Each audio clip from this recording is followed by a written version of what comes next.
Today we're going to learn about an artist named Jeff Koons, and we are going to look at one of his balloon dog sculptures.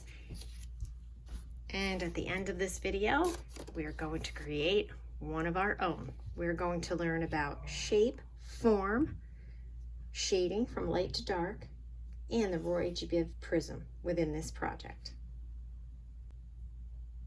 Jeff Koons is a painter and a sculptor, and he's famous for his balloon dog sculptures, part of his celebration series. And his sculptures actually look like big giant balloons, but they're made of stainless steel.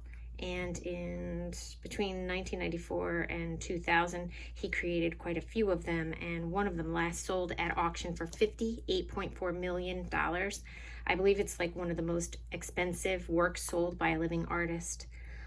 His work is often referred to as pop art because his themes or focus tends to be on popular everyday objects.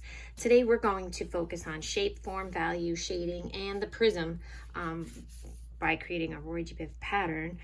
In this exercise and shading techniques, we're going to use colored penciling, and but first we'll start with pencil, and we'll just be drawing some shapes. So we're going to use shapes, geometric shapes, to kind of build our Jeff Koons balloon dog drawing.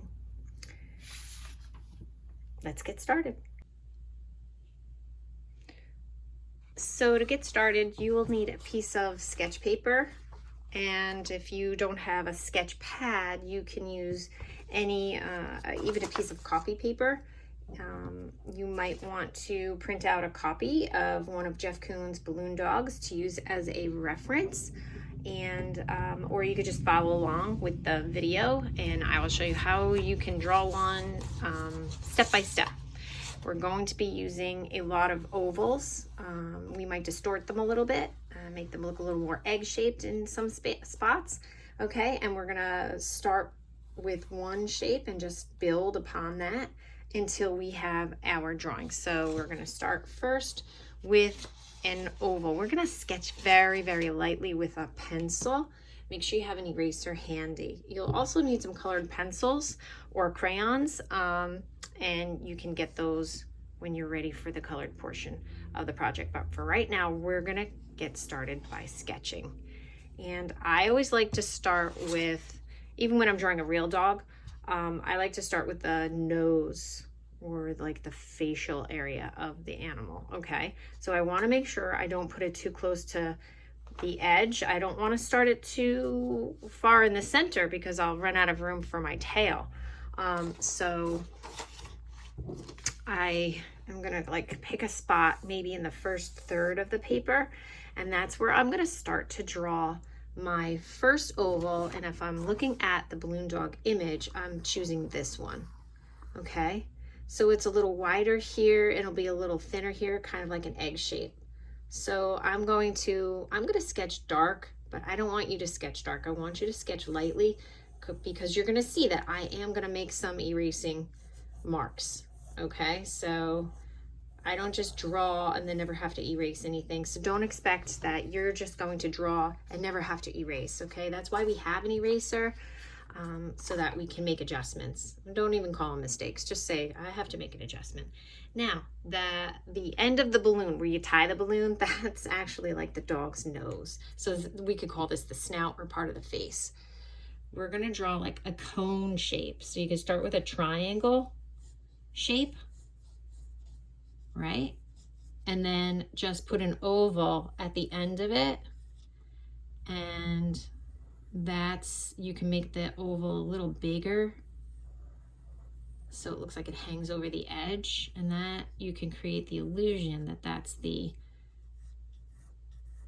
part that you tie. Okay, the part of the balloon that you tie, and you can even like make a couple of rings around here for like a knot to make the illusion that there's a knot there, but you don't have to do that if you don't want to, especially in the beginning.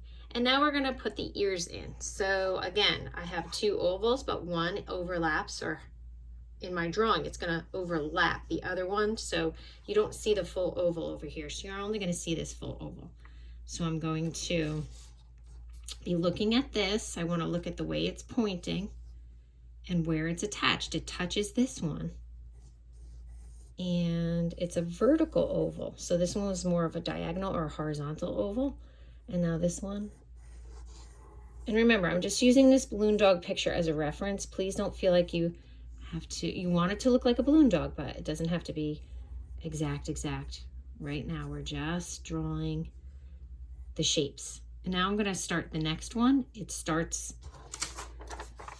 not at the top of this one. It starts down a little bit lower. So I'm using my reference photo to help me line up my shapes.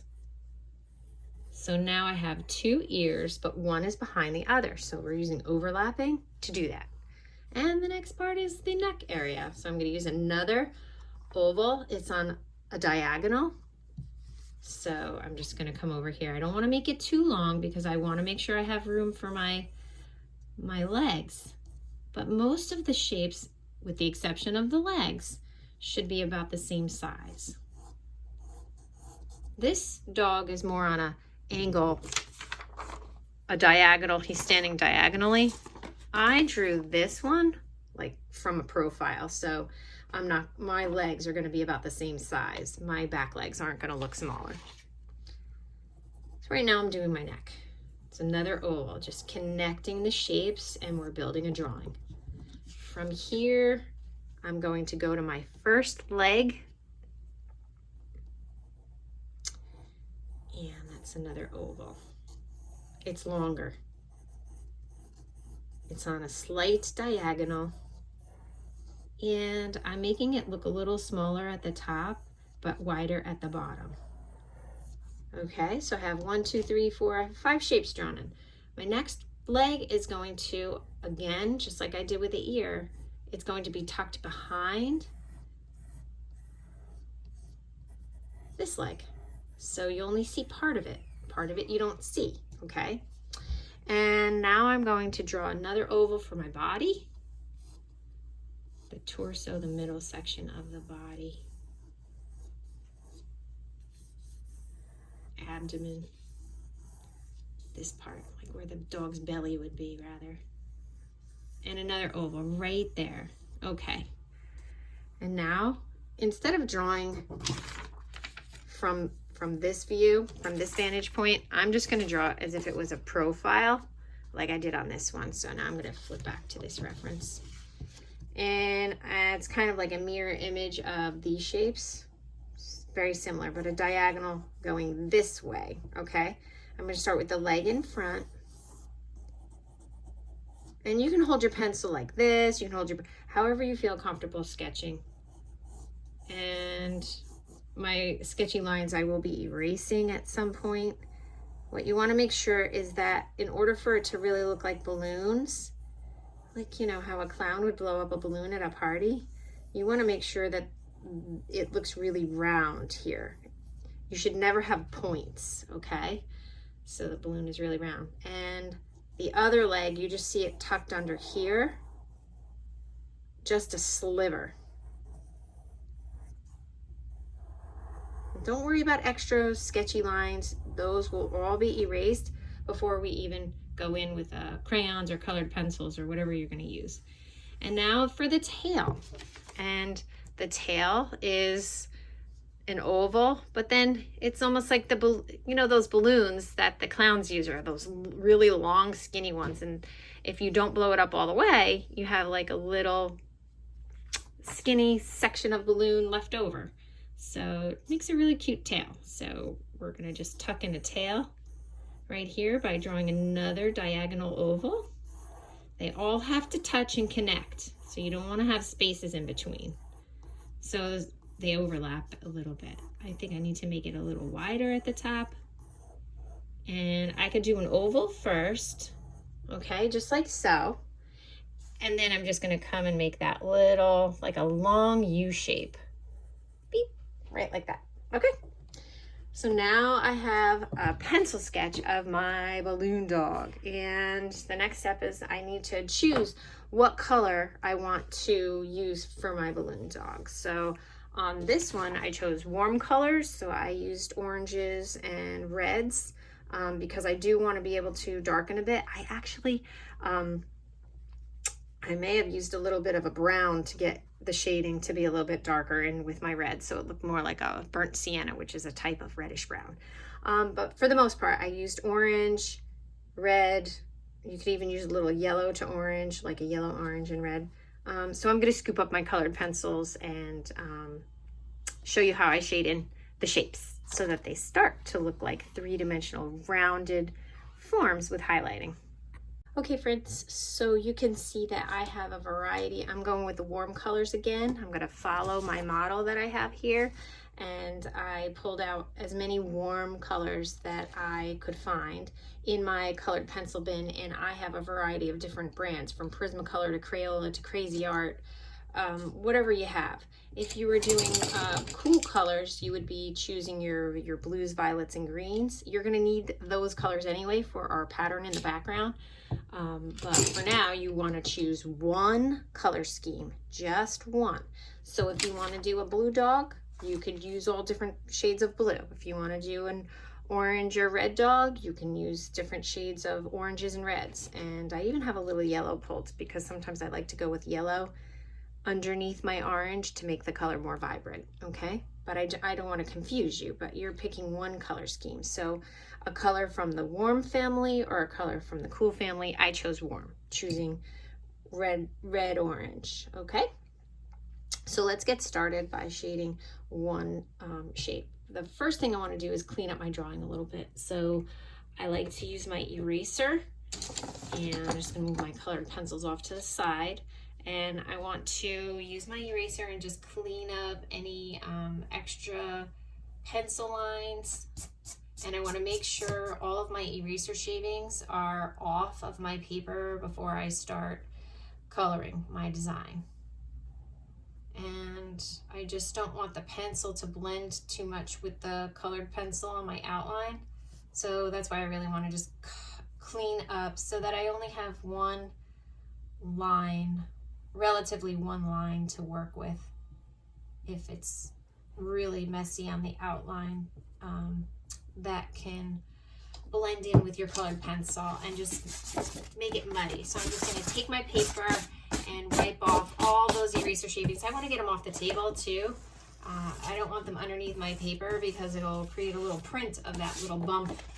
The eraser shaving can create a bump. Okay, so now we have our sketch and we're going to get started. What I like to do is I go back to my pencil and I'm going to look at this reference, see where I left some of the white of the paper.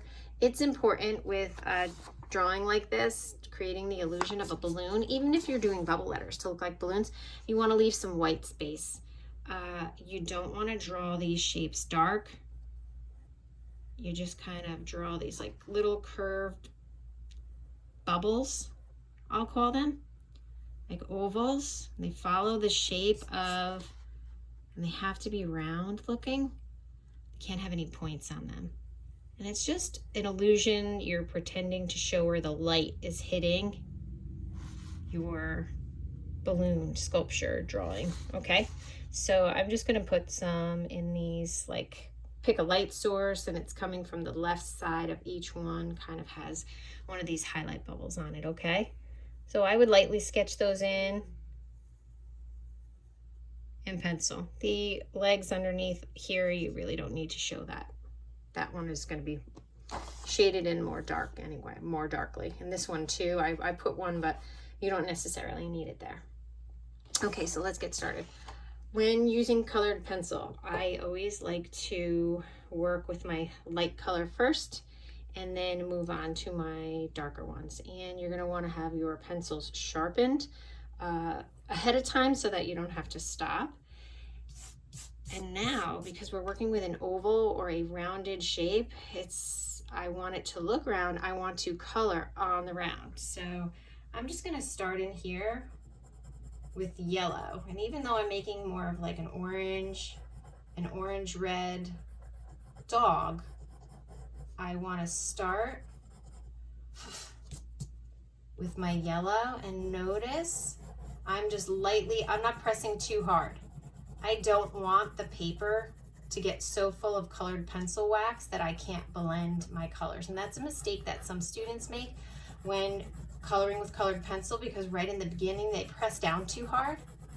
And you want to notice I'm following the shape of this oval with my coloring, trying to work as neatly as possible, but I don't want to press really hard. Not yet. I want to layer my colors. That's why I started with the yellow first, because it's my lightest color. And then I'm going to go with this like lighter orange. And I'm just going to start going over my yellow with my light orange.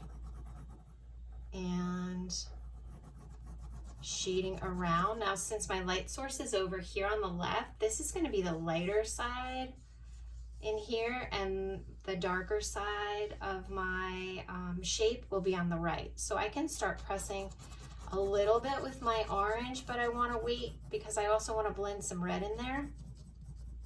So I'm just shading around on the round, and I'm trying not to make harsh lines. I'm trying to blend smoothly. So we want to shade in smoothly. And if you need to, you can practice on a piece of scratch paper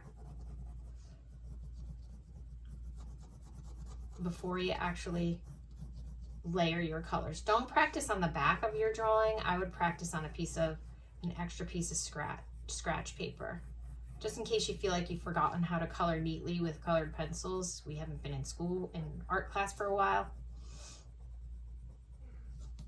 Okay, so notice I'm starting to build up my shading very slowly. And I'll go around the outside of this highlight bubble a little bit with my orange. I'm going to erase. I made this one a little too dark. I'm just going to erase that. And I'm going to also go around this highlight bubble a little bit with the orange.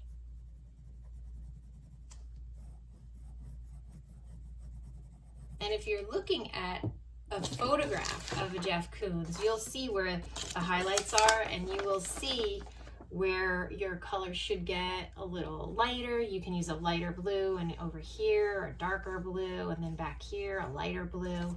So I just did some basic shading on mine. But you certainly can really make yours look very realistic by looking at your reference photo. So now on the right side, I'm going to start to press in a little harder and a little harder with my colored pencil, orange. So I have yellow mixed with orange over here, and I have orange mixed with yellow over here, but I'm pressing harder with the orange. And I'm trying to shade in. I like to use the side of the tip. Use the side of the tip of your pencil, not the tippy tip of your pencil, so that you don't get harsh lines. And it really blends kind of like a crayon. But if you don't have colored pencils, you certainly can do this with some crayons. And the same principle applies. You just don't want to press too hard, too fast with your crayon, because you want to start with your lighter colors first. It's always good to work light to dark, not the other way around. So at this point, I can actually start to take my orange and press a little harder around my outline.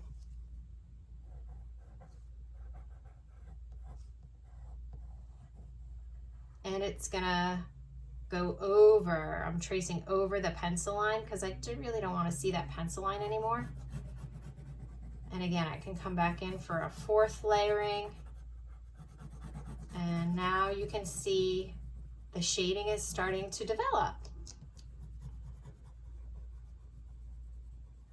So for most of you, this is like a refresher in shading, but it's always good to practice and go back over it. Sometimes you get a little rusty, so that's why I'm really taking my time on this one to show you. And then I want to show you the one underneath, because that one's going to have to start out a little darker to begin with, because the lighter one overlaps it. So the lighter one is going to cast a little bit of a shadow over that darker one. And now I'm going to switch to a red, and now I can really make this side of this shape darker with the red going over it to create a red orange.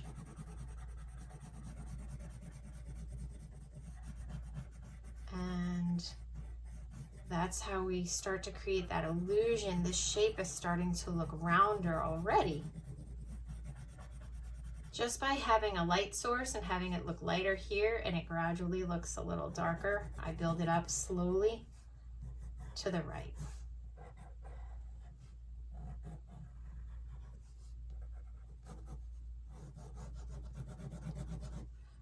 Go back and I'm going to bring in some more orange. Maybe I'll pick a different orange, like a yellow orange in here. And if you have like a 12 set of colored pencils, you might not have a lot of different, you can mix them.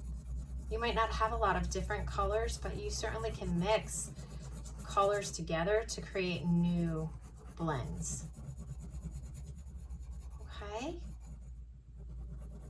And if you have a really fancy set of colored pencils, you might have a colorless blender at the end. You use that. That's a colored pencil with no pigment, but it's for using, you can use it for blending, like you would a blending stump. So I'm just going back and making this a little bit more solid. And finding a deeper red. And going around my outline a little bit.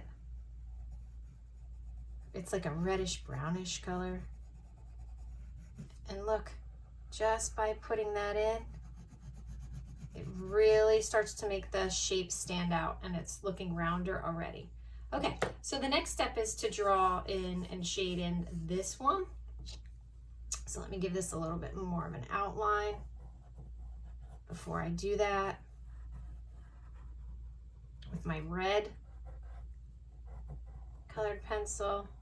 And for this one, it's going to be darker anyway, so I'm going to go around it, trace around this with my red or my red orange, just so I know where to stay inside the line. And I'm going to go back. I'm going to use this sunflower color, so it's not as bright as the first yellow that I used. And I'm going to start to put some shading in, leaving that highlight bubble completely white.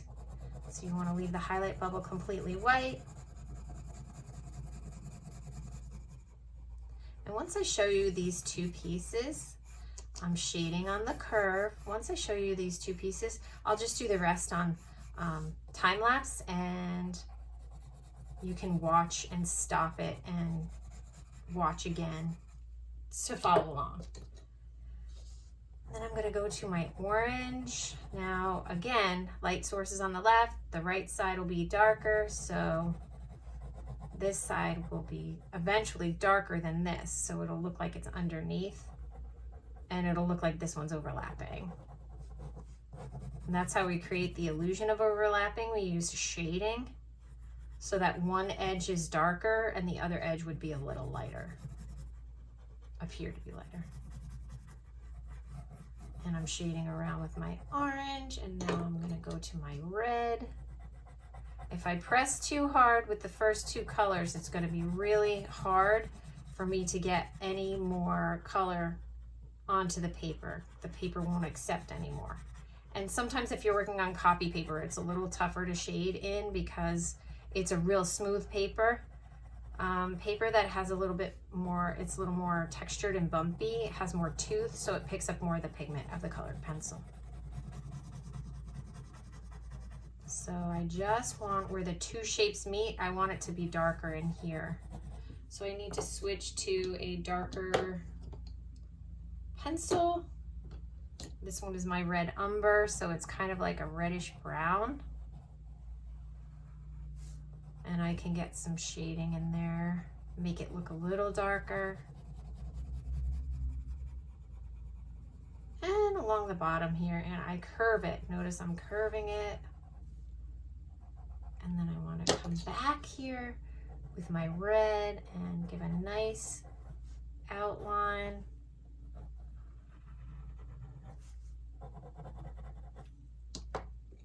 And I can still see my pencil lines, so what I like to do is, you're not really gonna smudge the colored pencil. I can just erase the pencil lines now, And if you press really hard, you can erase colored pencil. So if you feel like you've gotten too dark in an area and you want to lighten it up, you certainly can take your pencil and pull out highlights too. At the end of your project, you can do that to make it look a little lighter if you need it to go a little lighter. So it's really great. Erasers are used as drawing tools, especially when you're shading. Okay? So that's an in-depth shading lesson on these just two shapes here. And if I wanted to, I could definitely go a little bit darker in here. I have to sharpen my pencils again and I'll go back to it. So I'll do the rest in time lapse and then you can follow along.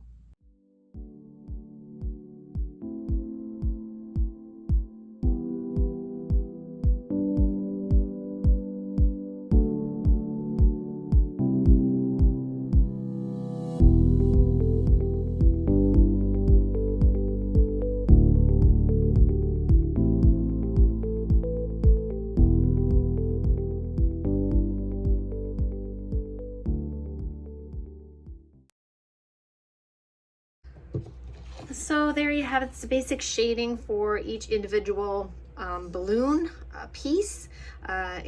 You're shading it from light to dark using the lightest color in your color scheme and then gradually go into the darker. And then I like to give it like a nice dark outline each piece. And just remember, like, where the balloons all connect and touch one another, where they would be like twisted, because remember, it's emulating a balloon dog made from a balloon, so it's twisting the balloon, and wherever it's twisted and those parts are all connected, you should make it a little bit darker. It just creates that illusion that they're really, like, the shapes are overlapping and touching. And also overlapping shapes should look a little darker. The underneath one should look a little darker than the ones in front. The next section is to take your colored pencils in the theme of the Roy G. Biv prism, and you're going to draw contour lines around your balloon dog to create a pattern, kind of like an op art pattern, going from red, orange, yellow, green, blue. Indigo is like a darker blue, and then violet, and then repeating red, orange, yellow, green, blue. And notice, like, as I get close to the edge of the paper, the pattern changes a little bit, okay? So that's relatively easy. I'll show you, 2 of the stripes, and then you could do the rest on your own, okay? You want the colors of the Roy G. Biv prism. So I have red, orange, yellow, green, blue. I use a light blue. Indigo, if you don't have indigo, you can just use a really dark blue, and then a violet. I'm using this pretty plum. You could use a darker violet. I have this dark violet here. And now all you're going to do is you want to maybe keep them in that color order. So red, orange, yellow, green, light blue, dark blue, and then your violet, so that you can just keep grabbing them. So the first line, you want to keep it close to, but leave white space. Don't let it touch the animal. And you're just going to start to draw around your balloon dog. So with every colored stripe, you're going to leave a white stripe, the white of the paper. And just take your time. And you're going to create a pattern using these contour lines. You're following the shape of the body.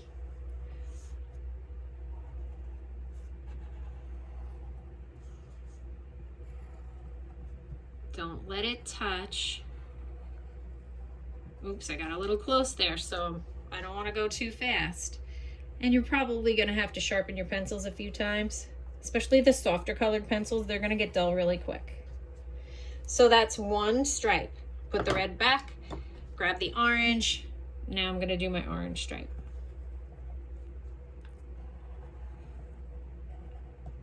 So it's red, orange, yellow.